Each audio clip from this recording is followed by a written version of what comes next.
Қайырлы кеш. Мына бір періште деген бір бетіне қазақша оюлар салып, қазақша әндермен басында шығып жүрген еді. Маған қатты ұнады, өйткені эксклюзив қазақша мейкап жасалған қазақша әндермен керемет бір революция жасады десек болады. Тиктокта мен үшін енді жаңалық болды, бірақ жаймен келе бере, мына жақта әлі қоймапты, мына жақта ма қай жерде, андай голливудтық порнография сияқты көкіректерін көрсетіп, ою жайында қалды, қазақша ән жайында қалды. Голливудтың сол шоу-бизнесінің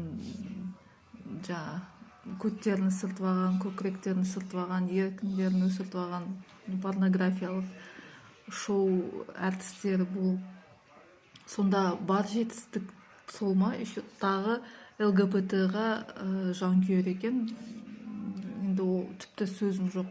Сонда ұлттық нәрсе тек бір бетпердеді, ал ары қарай ол одан ешқандай сен жаңағыдай керемет бір әсер алмайсың. Содан кейін күнделікті сол пропаганда жүріп жатқан Голливудтың, сол еврейлердің, масондардың, солардың ықтиярларына, солардың несіне түсіп кетесіңдер ма сонда?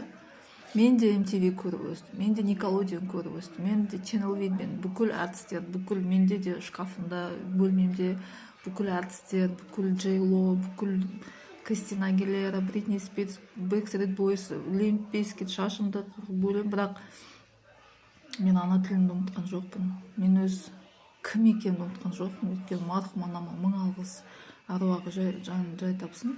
Маған айтатын салды: сен қай әлемге барма, сен бөгде планетаға бар, сен мынау бетің, сенің тілің, сенің қаның, сен бәрі қазақсың. Сен басқа ұлт емессің, сен басқа жәндік, сен басқа тіршілік иесі емессің, сен қазақ ұлтсың, болды.